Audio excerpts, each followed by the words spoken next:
What is up? And what's happening, Auburn fans? Welcome in on this Sunday afternoon. Just got done watching. Just got done watching the college football playoff selection show, and we're set, man. The final 12 teams are in, but the Auburn Tigers have a new head coach, and it was his first week on the job this week, and so we're here to discuss that. Uh, I want to talk about a lot of things that have been going on. Uh, a lot of conversations from the fan base. Um, a lot of people that maybe doubt what's happening right now with Alex Golesh. A lot of, uncertainty from some fans out there that are kind of nervous with losing this player or that player or maybe this coach or that coach. I think honestly, you know, the decision is up to Alex Golesh, and I think that's where we got to leave it. And I'm okay with that. He's the new head coach. I want him to run things the way he wants to. So before we start talking about the players in the portal, let's just get over here to the coaching side of things because I really want to talk about who he's bringing in, and you know I've seen some people out there say, well, is he going to keep this guy or is he going to retain this guy? And to be honest, I like what he retained for Auburn. But when you look at the offensive side of the football for the Auburn Tigers, why would you want Alex Golesh to retain anybody on that side of the football? I've seen people out there going to bat for Derek Nix. And don't get me wrong, Derek Nix did a great job after they fired Hugh Freeze and he took over the offense, but he doesn't fit what Alex Golesh wants to do. So why would you want to try to make that mesh together, gel together, and you want everybody to be on the same page as Alex Golesh? And so Alex Golesh is bringing his offensive coordinator, Joel Gordon. We'll see how that works out. I know they were asked about play calling, and he said, hey, it really is in this day and time a collective effort, but I got my guy, and I stick with my guy at offensive coordinator. They've been together for years. I think they even go back from like Iowa State days of Alex Golesh. So they've been coaching together for a long, long time. And I know, in my opinion, that's a good sign to me. That's a good sign for me. Your offensive line coach, Tyler Hudnick is I don't know if that's correct pronunciation, but Tyler Hudnick, and I think with what we've been through with the offensive line the last 3 years and Thornton being there, I think majority of Auburn fans were ready for a change. And if you disagree with that, I don't really know what to tell you because watching it and not even seeing Hugh make a move on the offensive line is a little crazy to me. I thought Thornton should have been gone a year ago, and we should have tried to bring somebody else in here. Hugh did not make that decision. He liked to stick with his guys, and I didn't think he was getting the job done. If I'm being 100% honest, I didn't think from not only year to year, I didn't think from week to week Thornton was getting the job done. And then there was a point in the season this year where I can't remember what game it was, but he told Xavier Chaplin, if you jump one more time and create a false start, I'm going to pull you from the game. And then the very next drive, Xavier Chaplin went out and there was a false start and he didn't pull him from the game. So I think you lost accountability from your players. I think you lost a little bit of respect from your players. Just my opinion. I don't know if that's true. Just looking as an outsider, I think you lost a little bit of steam from inside your room. And then you can look at the development. I don't know how Xavier Chaplin goes from one of the best offensive tackles in the transfer portal. He comes to Auburn. He only give up what 4 sacks in 2 years at Virginia Tech, and it got consistently worse at Auburn. his time at Auburn was a failure. If we're putting a grade on it, in my opinion, it was an F. His time at Auburn was an F. And for you to be, I put it that way because for you to be that high in the transfer portal and to be graded out as an NFL talent, you were only going to spend 1 year at Auburn, and then you were going to the NFL draft, and you come in and it looks like this. I think the development. Why would you want to retain Thornton? Because it didn't happen there. And so I'm excited to see what his guy Alex Golesh with Tyler Hudnick brings in to the offensive line room. Obviously, that's an area where Auburn has struggled for quite some time, and we need to get things kind of rolling there. DB coach DeMarcus Van Dyke, another one of Golesh's guys. A lot of fans out there saying, "What about crime, man? Like, what about Dog? Like, are we really going to let him go?" I think we were like 70th in the country in pass defense. Our DBs were not up to par for majority of the season.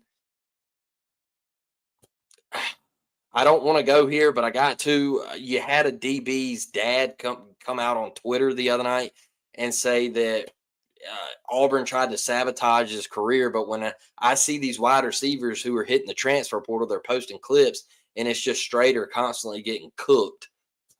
I don't understand that. I don't think Crime is a bad coach. I just don't think it was happening. I don't think it was working at Auburn.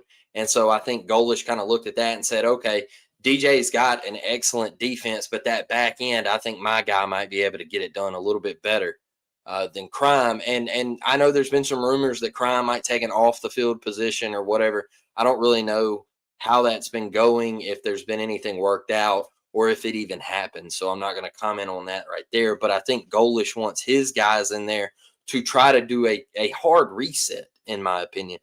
Strength and conditioning coach, I'm going to try the best on this last name, George Karides. I don't the pronunciation. I'm lost on it, but dude looks like he's been around the block, and he looks like a strength and conditioning coach. So I'm excited to see what he's going to bring in. I know there was a report. I don't know who all saw it, but they kind of felt like the staff got there and things were out of whack. The nutrition plan was out of whack, the meals and things like that. So I'm interested to see how they turn this around. Workouts in the summer and leading up to spring football and things like that. I'm interested to see how the strength and conditioning coach changes things. The scouting director, Alex Fagan, that's one they're bringing in. The GM, Andrew Warsaw. Now, these two right here, a lot of people were kind of up in the air and really upset about these two not being retained. Like, losing Kenyatta and Will Redmond. A lot of people were like, what is Auburn doing? These two guys are going to keep the roster intact. And, Will Redmond was a great GM. He was a great analyzer of talent. He was really one of those guys that could look at a guy and say, hey, even though he plays G5, he can translate to the Power 4 and Auburn University, and he could be a part of this roster. And same way with Kenyatta, man. Kenyatta had a great relationship in the Atlanta area, and a lot of these young kids throughout the Southeast and down on the Gulf Coast, Kenyatta had a great relationship with. And I think a lot of people are really upset with losing Kenyatta, which means like Deuce Knight has voiced his opinion on how close he was with Kenyatta Watson. And I think that's what a lot of people are really, really kind of worried about, upset with, whatever.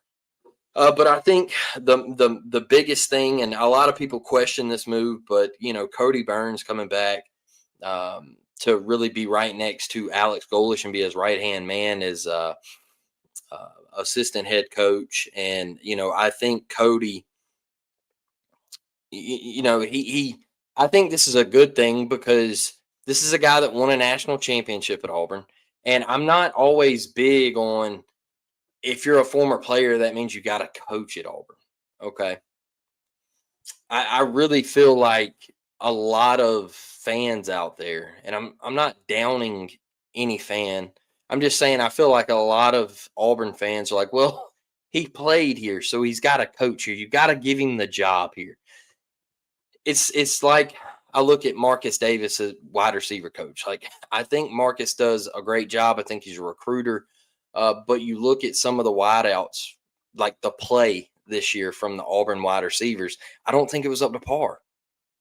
I don't think it was up to par. So just because you played here and you gave your heart to Auburn, I don't think it always translates into being a coach at Auburn. Just my opinion. I think Cody, though, he's been around the block, right? Like he left Auburn. It wasn't really great the first time. It wasn't a home run. He didn't really have a whole lot of success at Auburn the first go around, but he went around the block and he elevated his career. He went to the NFL. He wanted to get out there and put his name out there, grow his career, grow the resume, and then he links up with Alex Golesh. And I put it out there on Twitter. Find you somebody that loves you the way Alex Golesh loves Cody Burns. And I think Cody Burns has kind of sat down with Alex Golesh and he said, hey, look, these are the expectations at Auburn. And if you can't meet this, like if you can't grasp this and say, hey, this is what I got to do, then this fan base is going to be all on you. They're hot, man. They've been losing. They want to win. They're hungry. Like they want you to turn this thing around, and you have to grasp what's at stake here. And we got to get this thing turned around. So I know he's bringing in what a lot of you like to call G5 guys, and that's fine to try to criticize it or whatever, but my biggest thing with if you want to criticize Alex Golesh, and I don't want to talk about the previous regime a whole lot and Hugh Freeze, but if you want to criticize Alex Golesh, then you got to criticize Hugh Freeze, because even though he was bringing all of this talent to Auburn, what was he doing with the talent? What was Hugh Freeze doing with the talent? He wasn't doing anything with it. He was a failure with 4 and 5 stars. And listen, hear me out. Because last night we want to make the G5 to the P4 comparison and hiring the coach, and well, he hasn't done it at this level. Okay, Kurt Signetti was at JMU and he goes to Indiana, who is a basketball school. They care about basketball first. He goes to Indiana and he says, hey, you guys, you have 700 losses all time. You're not a football school. I'm about to change that. We're about to turn this thing around, and we're going to do it really quick. And what he did is, you don't see Indiana in the top 10 every year in recruiting, but he did it on his guys coming into Indiana. They blew it all up, and he started his process. And he said, hey, look, we're going to evaluate guys. We're going to go in, we're going to develop cats, and we're going to turn this thing around rather quickly. And then what we're going to do is we're going to look into the portal and we're going to say, okay, this cat fits Indiana. I can go pluck him, bring him to Indiana, Fernando Mendoza. I can bring him to Indiana. He can be our starting quarterback, and he can elevate these guys on the outside who aren't 4 and 5 star recruits, but he can make them play like 4 and 5 star recruits. Do you hear me? Are you feeling me? Are you picking up what I'm putting down? It's about player development, and I get 4 and 5 stars. I get that they matter. I'm a strong believer that they matter, okay? Trust me.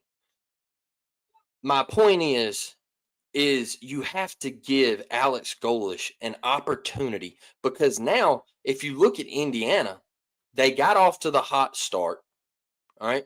That year one, they make the playoffs. There's a hot start there. Then they have the stars wanting to come to them. But they have the guys in the portal wanting to go play there.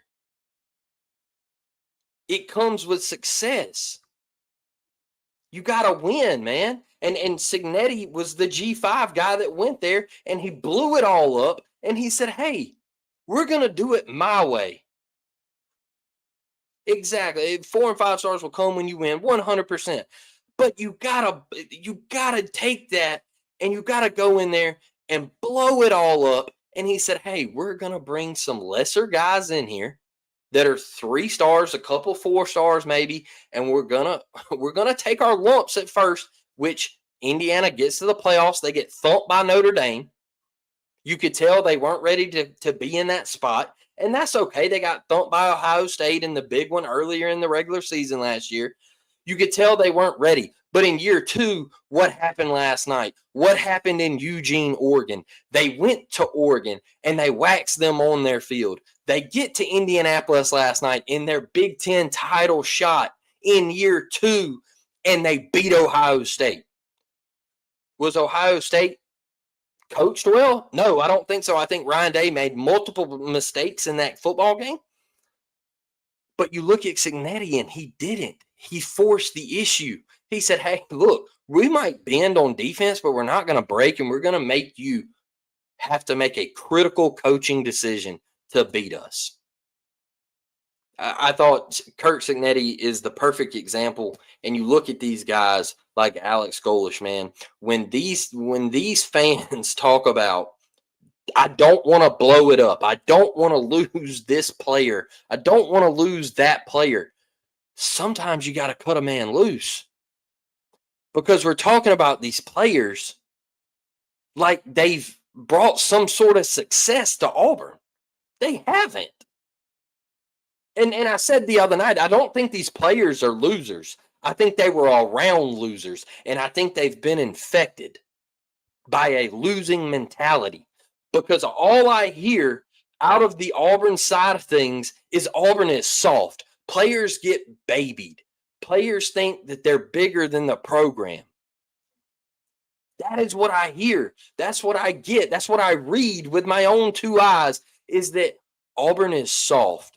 And there are some dudes that get special treatment.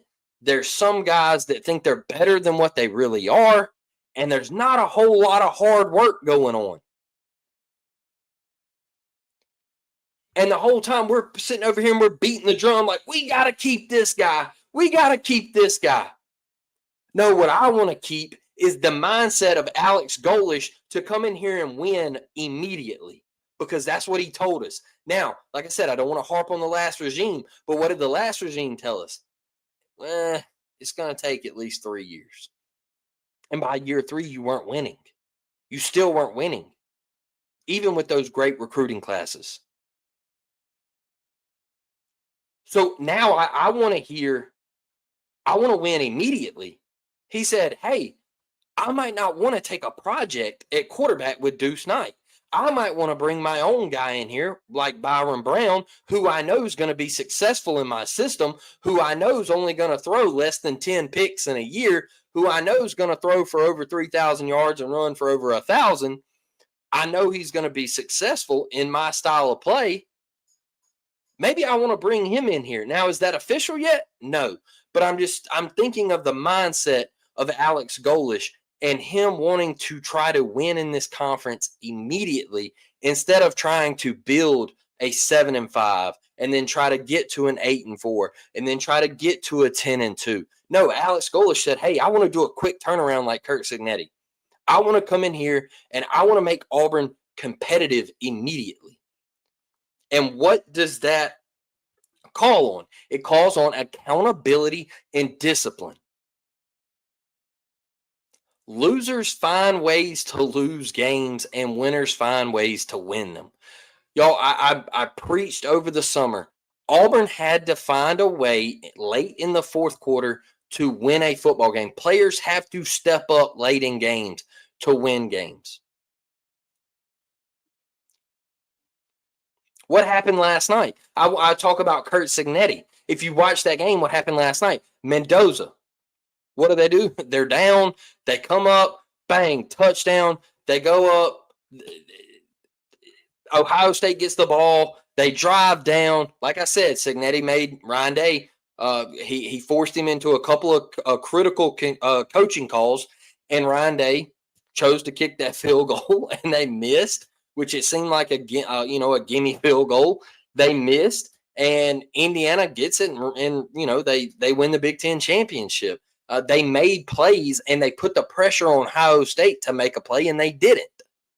So that's the part of what Cignetti has created at Indiana is a winning culture. You find a way to win the game. You keep it close in a game where not many people were giving you a whole lot of chances to win. They didn't think that you were going to win that football game. They thought that Ohio State was clear and cut the best team in the country, which, it could be still argued. I mean, it was a really close game, but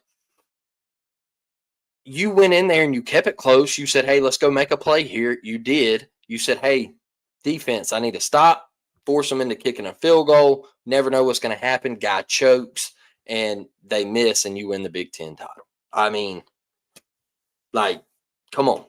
Come on. You can't ask for much better, man. Like, I think that's the vision for Alex Golesh. And a lot of people, I've heard, well, he seems kind of like hard-nosed and a little bit of, confidence, not cockiness, but confidence. Okay, let's keep referring back to Curt Cignetti. There is confidence spewing out of that man. Even last year, he was like, hey, man, I win damn football games. I win football games. And people were like, Indiana, like, they're trash, man. Like, get out of here. Clark Lee at Vanderbilt. There's a lot of confidence there. It's in a different way than Curt Cignetti, but there's a lot of confidence there. And people are like, yeah, Vanderbilt, even myself, Vanderbilt's going to go back to the old Vanderbilt, man. They just flipped their 5-star quarterback. Jared Curtis, bang, from Georgia. Because Clark Lee's confident in the movement of bringing Vanderbilt football back. All right. And when I say back, all right, because they've never been there before. But there was a time with Jay Cutler where they were winning 6 games a year and things like that. Like, I do remember those Vanderbilt times where they weren't just an absolute pushover, and they were somewhat competitive when I was in my teens. So, or however long ago that was, man. And Cutler's been gone forever, but what a career he had. He was always one of my favorite QBs to watch in the NFL. But I believe Alex Golesh, I sat down and watched the interview with him and Andy on War Eagle Plus. And, he seems like a real family man. Like, he credited his wife for being rock solid in the family. And he was like, hey, I've been doing this for almost 20 years, and being on this level of having to travel and recruit and, get on this plane and go to this place and, her sit at home with my children and make sure they get ready for school and, and homework's done and cook and clean. And he credited his family. He talked about his children. And the one thing I think is great is we got to get his son to Plainsman Park. Okay. I think opening weekend, we get him up there on War Eagle Wall and let him really feel that experience and how cool that atmosphere is. So Coach Golesh, if anybody's watching this, you send it to Coach Golesh, you clip it, whatever. Come see me, man. We will get your son on top of War Eagle Wall and opening day at Plainsman Park, man. I really feel like that'll be awesome. But I bring that up about his son is because you could see the excitement where his son was like, hey, like, I'm old enough to take this all in, and like, this is legit. Like, we're here, Dad. Like, when they walked out on the Pat Dye field, he was like, we're here. We're like this is the opportunity. So I think Alex Golesh bleeds down into his children. Like, his mindset bleeds down into them, and they have that confidence. All right. And then, Andy talked about him being Russian and coming over to the United States. And I don't think that's something that he really likes to talk about, because I think he views himself as like, hey, I did go through hard times, but I battled through those hard times. I made it, and I'm here. And I don't think he likes to look in the past. I think he's one of those straightforward guys. Like, you look, you keep your eyes on the taillights in front of you. You don't look in the rear view. All right. You stay straight ahead. You stay at the vision.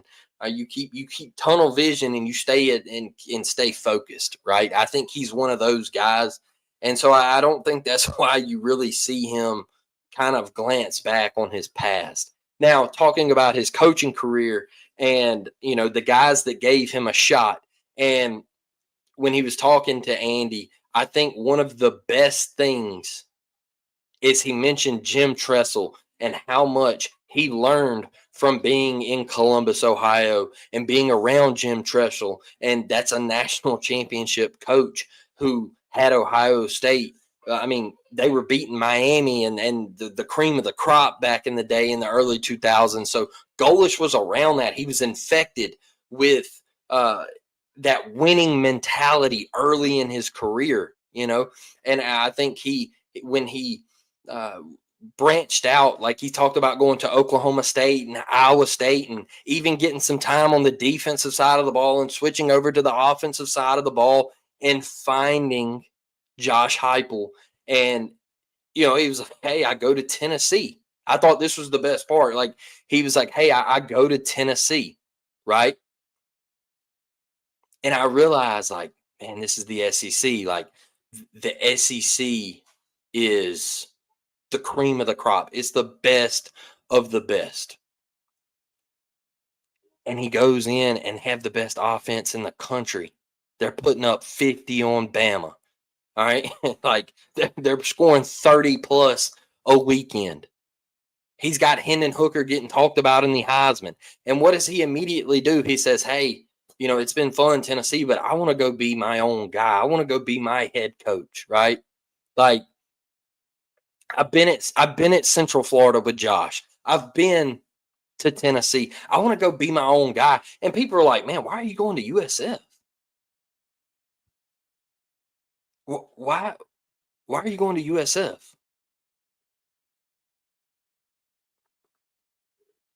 And he was like, well, I went to USF to turn it around. I went to USF to make a statement and leave it in a better place. And he was like, that was always my main goal, is to go down there, win a lot of games, make that place into something special. So the next guy who comes in, and who is now Brian Hartline, is going to be left with a lot of talent. He's going to be left with the resources to compete on the G5 level, and he's going to be just fine. And he was like, and I know I left that place better than what it was when I got there. And I'll tell you straight up, way better than when he got there. So I really think he's a stand-up individual. I think he's a hard worker, and he talks about working hard. When in his opening presser, a big thing that stuck out to me is it wasn't the golf stuff. It was, I'm going to be the first guy here, and I'm going to be the last to leave because my main focus is taking Auburn and turning it around. He didn't say I wanted to flip the script. No, he said, I want to take Auburn and turn it back into the days of being the program that it is, the top 15 program that I know it is. Because Auburn is that, man. They're a top 15 program in the country all time. The success is there. The big time bowl games is there. The big time wins, they're there. He even pointed it out to Andy. He said, hey, I'm at a program that's played for 2 national championships since 2010. He was like, there's some programs out there that can't say that at all. He said they've played for 0 national championships since 2010. He said there's only been a handful of programs to win a natty. He was like, it's a cycle that really repeats itself, and these same programs are there winning all the time. And he was like, and I'm at a place who was at the top of the mountain. And not many coaches get that opportunity. I tell y'all this all the time. The SEC, until they added Oklahoma and Texas, was a 6-team league. And a lot of people, they don't like hearing that because they're like, man, the SEC is the strongest conference. Yes, it is. But what I mean by that is you had 6 teams who could win the SEC title or possibly the national championship. And history tells us this, okay? we had divisions back in the day. In the West, it was Alabama, LSU, Auburn. In the East, Georgia, Tennessee, Florida. Those were your 6 teams who they were either going to play in it or one of them was going to win it. All right. Anybody else on that list? Now, you had your Arkansas year, you had your Mississippi State year, you had your South Carolina year. They didn't win it. They didn't win it because those 6 teams ruled. Now you add Oklahoma and Texas. That's 8 teams now. Everybody thought this year, oh, here comes Texas A&M. Here comes Ole Miss. Boy, they're both in Atlanta. Who ended up in Atlanta? Alabama, Georgia.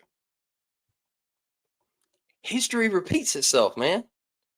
And I think Alex Golesh looks at that and he says, man, I'm at a program where they're one of the founding fathers of the Southeastern Conference. They've won SEC championships. They haven't been to the college football playoff yet, though. They've been close, but they haven't been just yet. But I could be the guy to get them there. And I think that's what he's excited about. I really do. I really do. I think he's a hard-nosed guy, and I'm excited about the hire. Now, real quick, I'm going to get over to these comments, and then we'll kind of mix in talking about the transfer portal. Look, what we've lost right now, I'm not really worried about it. And I'll leave it at that just for now, and we'll get over here. We'll say what's up, War Eagle, all that good stuff. We are terrible in basketball. I don't think we're terrible. I just don't think we're as good as the top competition in the country. And you're basing all of this off of what happened last year, Daniel. And your roster isn't anywhere close to what it was last year. I don't think we're terrible, though. I don't think we're terrible. I don't think we're winning big-time basketball games this year, though. Got me? Like, we're going to make the tournament.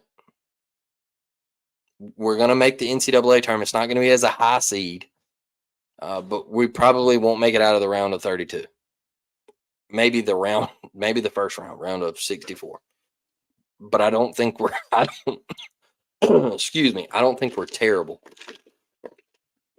I just don't think we're anywhere close to it as we were last year. And I'll touch on this basketball talk real quick.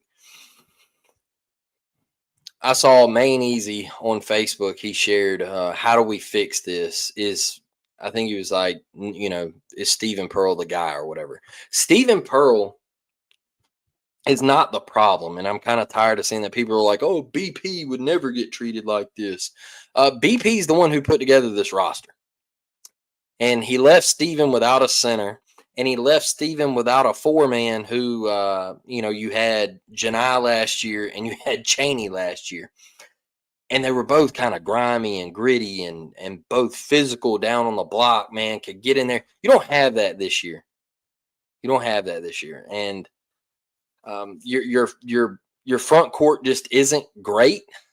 I think Jovic is playing better, but he's just not up to what we had last year or in previous years, to be honest. Not yet. I think there's a chance, he's still young and he can grow into being a better player, but not yet. It hasn't flourished just yet.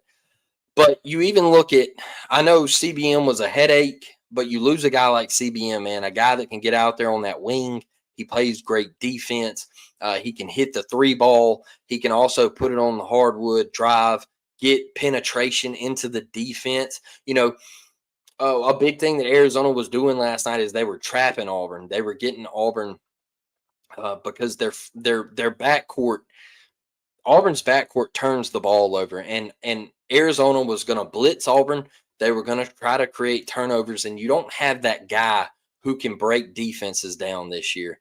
And I mean that like out on the wing, right? Like CBM was so good at getting the ball on the wing.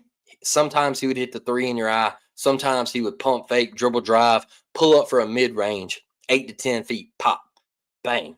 Like Auburn doesn't have that this year. It's either Tahad Pettiford playing New York City basketball or Keyshawn Hall playing ISO bully ball. And last night against those 7-footers, he couldn't play bully ball. And you got ran out of the gym. Arizona's really freaking good. I think Michigan and Arizona are the 2 best teams in the country. I'll also say this. Excuse me. I'll also say this. You've lost to Michigan, Arizona, and Houston, 3 of the top 5 teams in the country. Were 2 of them absolutely embarrassing? Yes. Uh, but your 3 losses, you're 7-3, and your 3 losses are to 3 of the top 5 teams in the country. You got Purdue coming up. Uh, gotta have a better showing than getting beat by 30. But to sit here and act like we've lost to some bum teams or whatever, I'm not gonna do that. Like I don't think Stephen Pearl is the problem.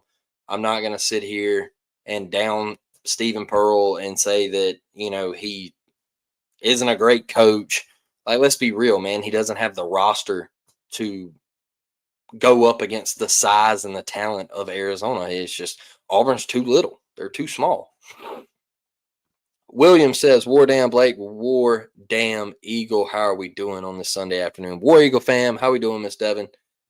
Auburn Edge says, War Damn Eagle. Love the profile pic, brother. Jackson entered the portal. Best of luck to him. Yeah, Daniel, I don't think this was a surprise. I don't think Perry Thompson was a surprise.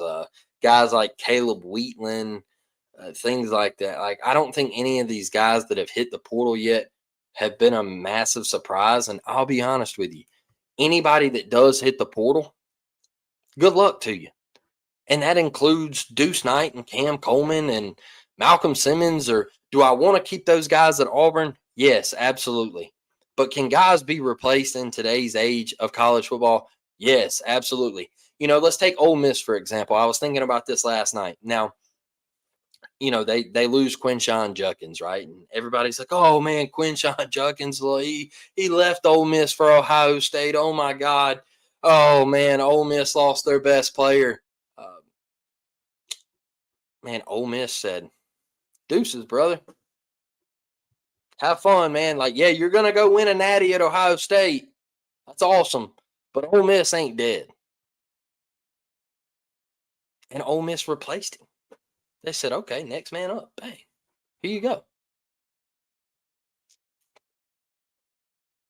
If you want to go, go. If you don't want to be here, oh well. I see players. Ashton Daniels commented on Sam Turner stuff and said, didn't fit our system. Okay.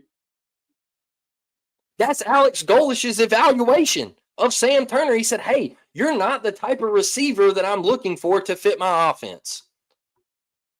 It happens all the time in college football. He got cut. I hate it for Sam Turner. I hope he finds a home. Thank you for choosing Auburn, but you picked Hugh Freeze. Okay? You didn't pick Alex Golesh. And Alex Golesh thought, hey, it's probably best you get up out of here because you're not going to play. And everybody's like, oh, man, he gave up on Sam Turner. No, he said, hey, man, go find a different school. Go back to Georgia Tech.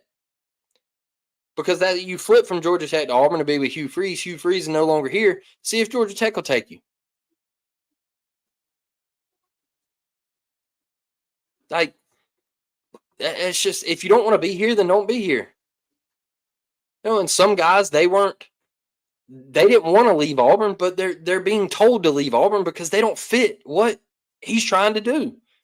And I got to tell you this.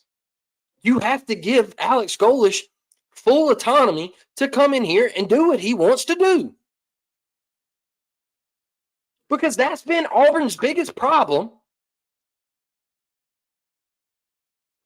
in the previous years is laziness, not wanting to go through with hard work, get something done to turn around a program, and just think it's going to be handed to you. Well, I recruited a top 10 class, so it's going to be handed to me. I can get by on talent. Does talent help? Yes, absolutely. You still got to coach. And Jackson, I hate what happened. I hate, him coming here. I thought there was a little bit of potential because of how good of an athlete he is. But I don't think your guy gave you a fair shot. I don't think he put you in great positions. And I wish the best of luck to him.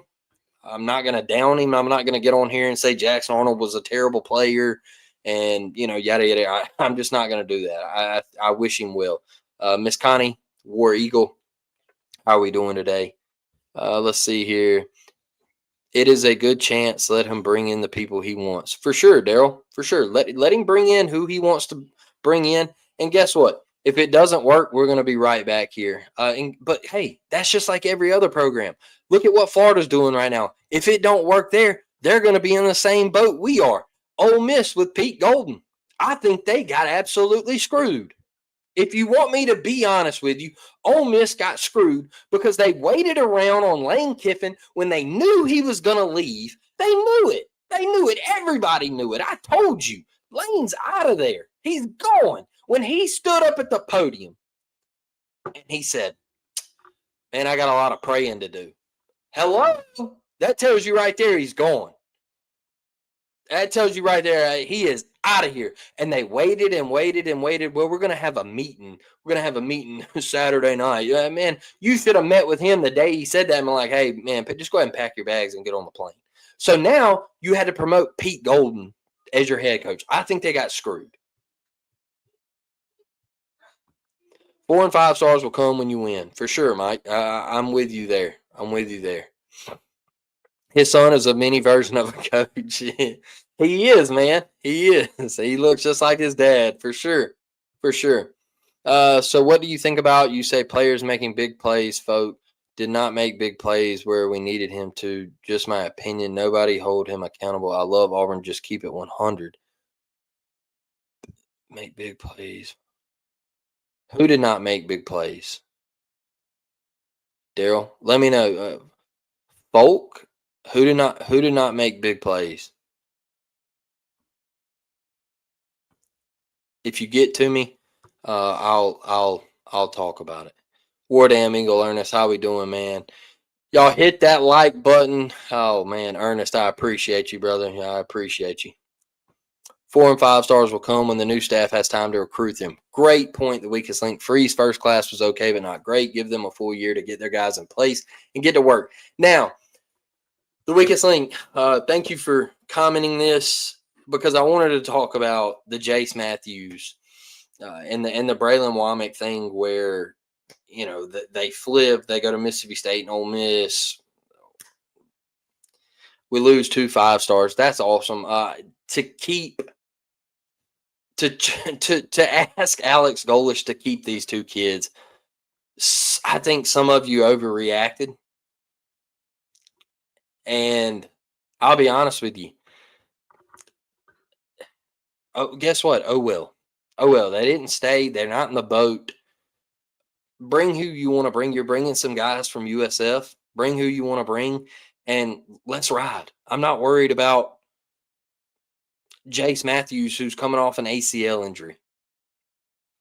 I know he's a great player. I'm not saying he's bad. I'm just saying I'm not worried about that right now. That's not my biggest point. I'm not worried about Braylon Womack going to Mississippi State. If you want to go to Mississippi State and play for your home state and the team that you love, that's awesome. Great job. At Auburn, we're going to worry about the room full of safeties that we already have on the roster and retaining those guys who I think are ready to play right now. I think we're good in that room. I think we're going to be okay there. And I'm not worried about Jace Matthews. Like I said, I'm just not. I wasn't panicking or freaking out like, oh, well, they chose 2 different schools. And Dante Moncrief being the wide receivers coach up there at Ole Miss, Pete Golden hiring him to get his cousin up there. That's awesome. Great story.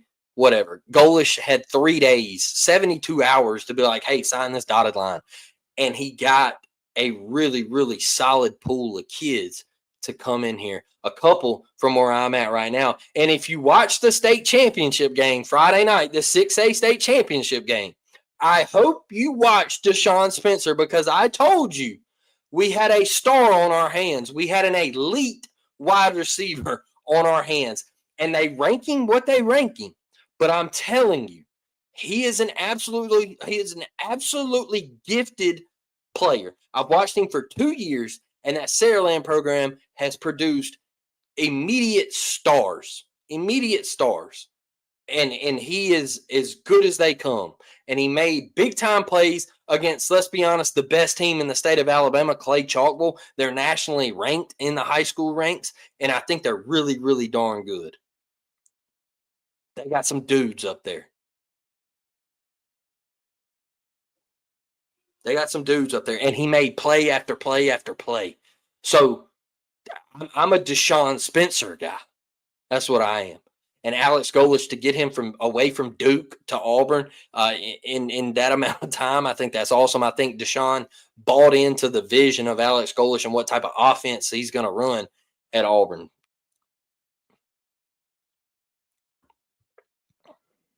What's up, man? What's up? What's good? What's good?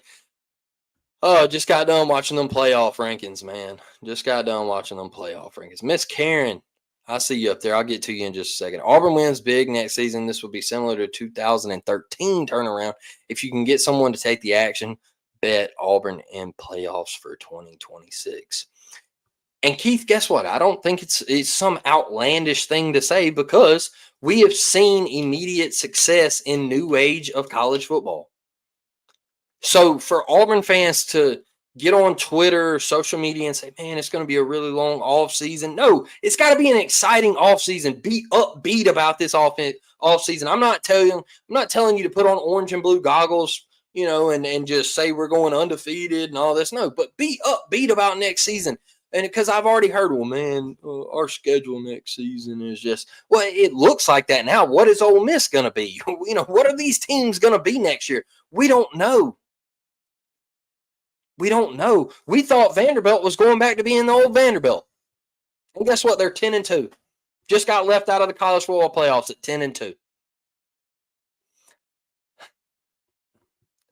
We don't know what they're going to be yet. Be excited about next season. We have a new coach. We got a breath of fresh air. Got some dudes coming back. Might not have some dudes coming back. Might have some dudes transfer in.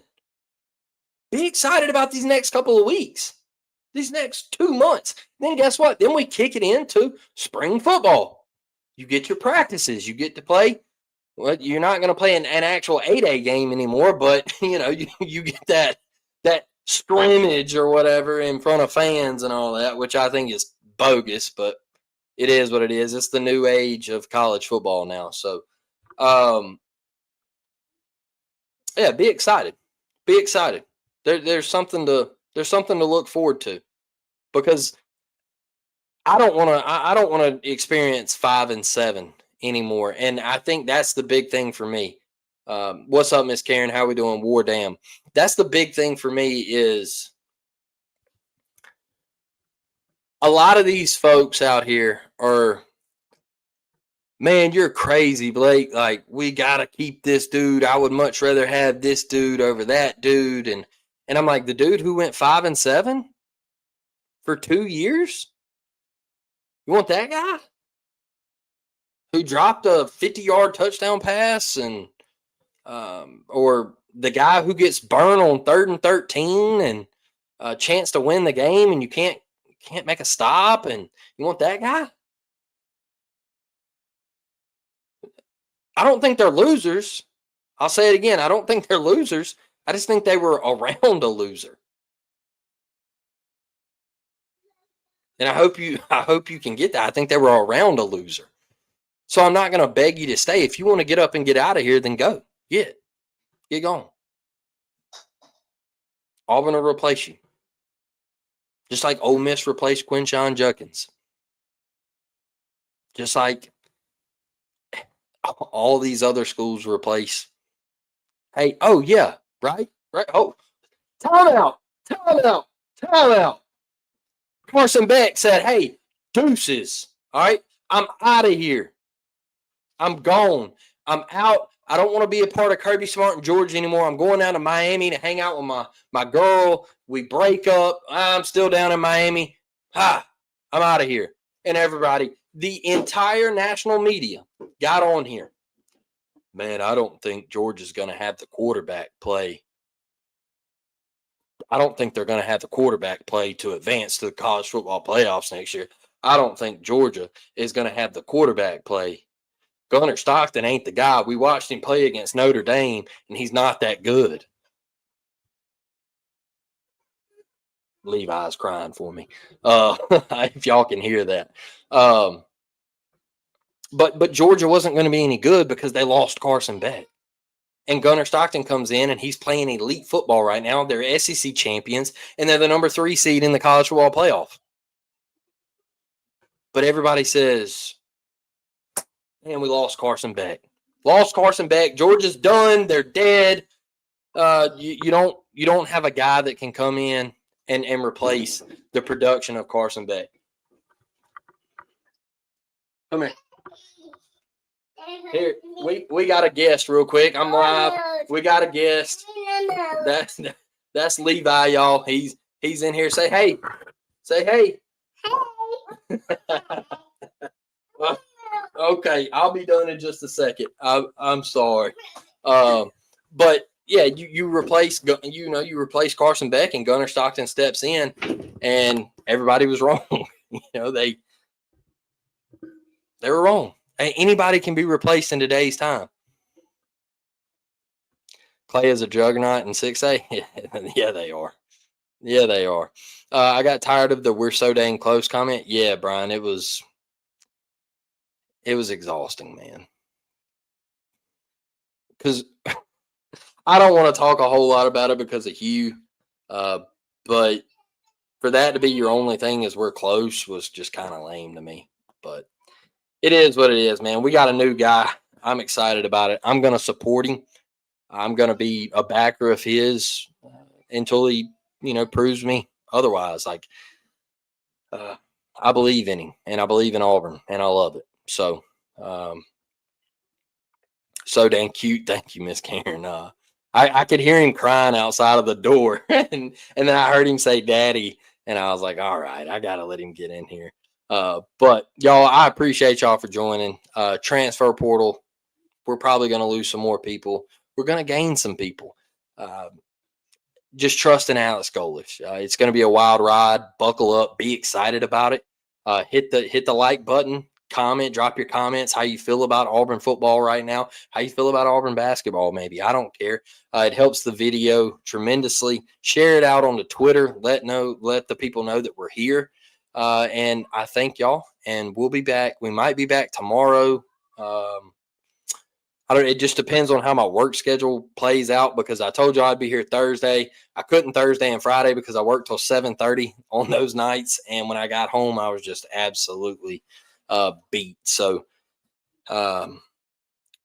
might be here tomorrow night because I got Emma, my daughter's Christmas play this week. So I'm going to have to try to adjust and work out my schedule this week. I'm slam packed. So we'll figure it out. If you're in the game day group chat, I'll definitely keep you guys up to date. So thank y'all. War Damn Eagle. I love each and every one of you. Thank you for supporting the show. And I'll see you this week. War Damn, baby.